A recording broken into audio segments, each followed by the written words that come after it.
We've been talking about the life and death of a Maryland mother named Rachel Morin at the hands, officials say, of an illegal alien who crossed into the United States in February of last year. Here is how that issue was covered earlier this week on CNN. Jim Acosta speaking to the DHS Secretary Alejandro Mayorkas. I do want to ask you about the murder of this Maryland mother that has been in the news. It's gotten a lot of attention. She was killed last year. An undocumented immigrant was just arrested in her death last week. He's suspected of multiple crimes since he crossed the border illegally in early 2023. Obviously, we know that the studies show that undocumented immigrants don't commit more crimes statistically than native-born U.S. citizens. But what do you say to critics who blame the administration for allowing something like this to happen? Yeah, obviously, this is something that you hear in right-wing media all the time. Jim, first and foremost, of course, our hearts break for the children, the family, the loved ones, the friends of the individual who was murdered, the woman, the mother. Jim, a criminal is responsible for the criminal act. The criminal who committed this heinous act should be held accountable to the fullest extent of the law, and forcefully so. That is my response. Neither man saying the name Rachel Morin. Let's bring in an attorney for the Morin family now. Randolph Rice joins us on the phone. Sir, good to have you with us. Thank you for spending some time today. Thanks, Vince. Give me, if you would, sort of, first of all, let's just begin with Rachel. Tell me who Rachel was. Sure. She was a mother of 5 children, 37 years old. She owned a cleaning company, both residential and commercial. Very active, physically fit. I'm sure you've seen the pictures. She spent a lot of time working out. Mm-hmm. And unfortunately, that was what put her in the position to where this individual jumped or, attacked her on the trail while she was jogging on the Monpaw Trail, which was a common thing for her to do. This was a normal activity where she would go out, get her exercise in, have a little time to herself. And in fact, this was a trail that she'd grown up on. Her mother would take the kids on. She has 5 siblings. That she would take those children after dinner, and they would go walk on this trail. So this was a sacred place to her. And this man, the suspect, took away her life. And it was not only a sacred, but a safe place. She had been there many times based on that description. Sure. Feeling safe in doing so. And now a foreign national who should not have been in the country at all took her life away. Right. And that's really one of the big stories here, is that here's an individual who all reports indicate he did attempt to cross the border 3 times. Obviously, he made it across in February of 2023. Now, 1 month before this, he's alleged to have killed a woman. And I'll tell you this, Vince, I just got back in the door from the bail review where new evidence was released that the woman he killed there, they were met at a bar, and he ultimately is accused of killing her. There's an Interpol warrant for him out of El Salvador, but he crosses in February of 23. He goes to Los Angeles, and in March of 23, he attacks a woman and her 9-year-old daughter, sexually assaults him. He then makes his way all the way across the country, and in August of 23, he attacks, rapes, and murders Rachel Morin. The prosecutor today said that she had 10 to 15 bruises and injuries to her head, and ultimately she was dragged into the woods and hidden in a storage or a drain culvert underneath the Bel Air bypass. So he then disappears again for 10 months, and the detectives and the FBI are able to track him down using some really neat technology and genealogy to find family members who live in Maryland. And they ultimately were able to get he had some clothing there he left behind, and that clothing gave them the DNA link that they got from the crime scene in Los Angeles and the crime scene here in Maryland where he was alleged to have killed Rachel. You mentioned that there was an Interpol warrant put out for his arrest. Do you know what date that Interpol warrant was disseminated? We don't. We don't know when it was put out.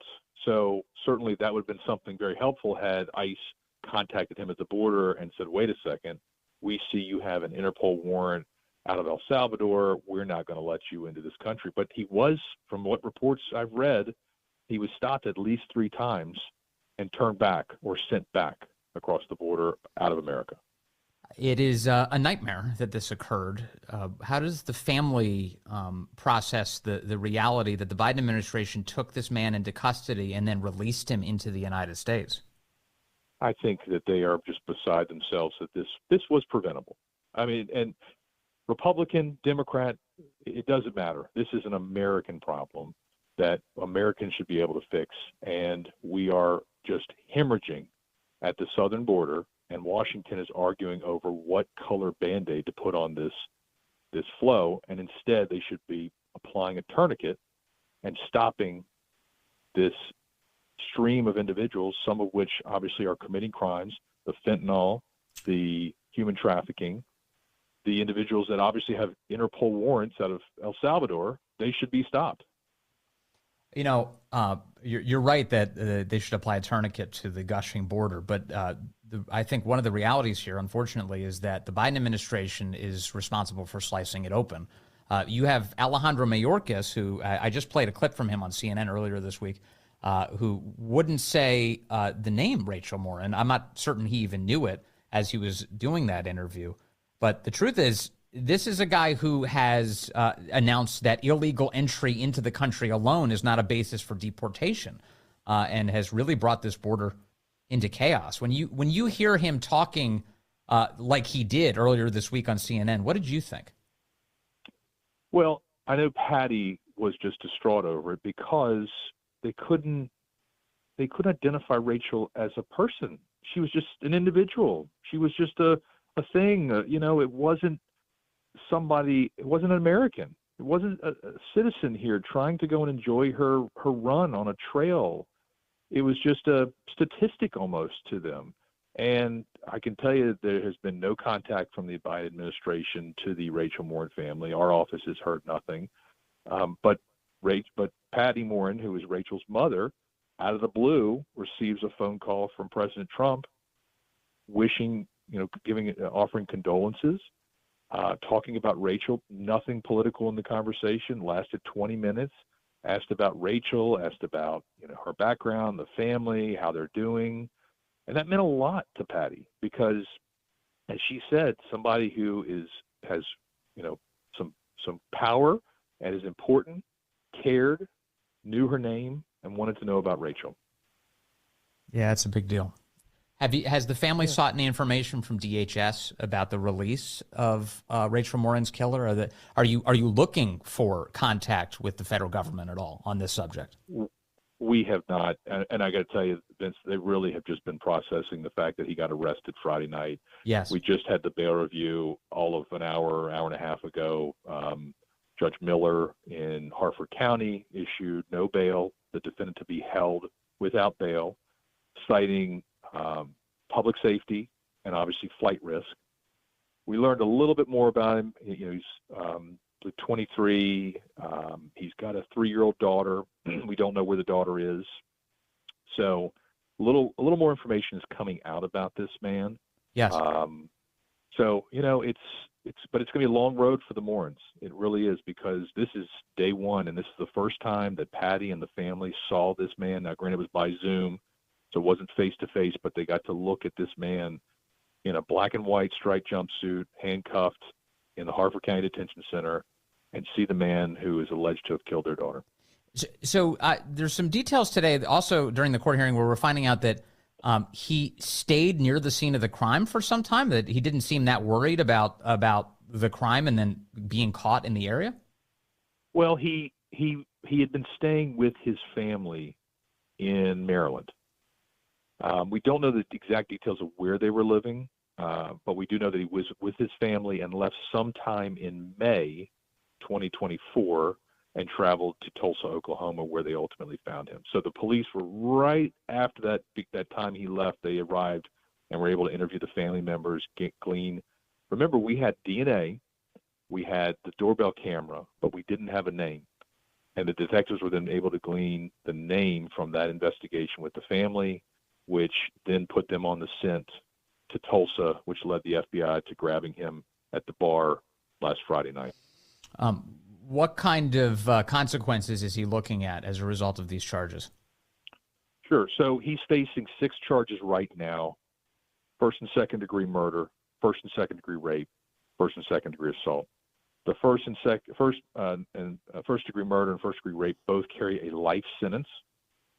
Second degree rape, 40 years. Second degree murder, 40 years. Second degree rape, 20 years. Assault, 25, and then second degree assault, 10.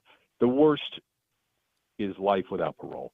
Obviously, Maryland does not have the death penalty anymore, so the worst that he can receive, or the highest sentence, would be life without parole, and that's if the state serves notice that they are seeking life without parole. And like so many of these courtroom proceedings, I don't think we probably won't have an answer quickly on this. It's going to take some time for this to work its way through the court, right? It will. There will be probably a grand jury within the next couple of weeks. There is a preliminary hearing set for July 18th. That probably will not happen. They'll probably take the case before a grand jury. He'll be indicted. That will set the wheels in motion for another bail review hearing in the circuit court, scheduling conferences, motions hearings. I've told the family this could be 6 months to 18 months because of postponement requests by defense. At this point, he is represented by the public defender, so they've obviously got to go through 10 months plus of evidence that the sheriff's department has been collecting. Lastly, before we let you go, and thank you, Randolph Rice, again, an attorney for the Morin family, the family of Rachel Morin. We got another story this morning of yet another, this time a 12-year-old girl in Houston who was found strangled to death in a creek this week. The accused in her murder are 2 Venezuelan illegal aliens, and both in their 20s. And they face capital murder charges themselves. As I keep seeing these stories, whether it's Rachel Morin or in this case 12-year-old Jocelyn Anungare, I can't help but notice what you said earlier in this interview, Randolph, which is these were preventable. This is a choice. This is a policy choice that allowed these things to happen. That's right. This is not natural disaster. This is not a flood, a hurricane, a tornado. This is not putting your seatbelt on and preventing something bad from happening. And this is 100% preventable. That Biden administration can sign an executive order, close the border, reset, pause. We're not saying you don't need to have reasonable immigration policies. We need that. But stop the flow so we can prevent more murders. Randolph Rice, an attorney for the Morin family, thank you for your time today, sir. Really appreciate it.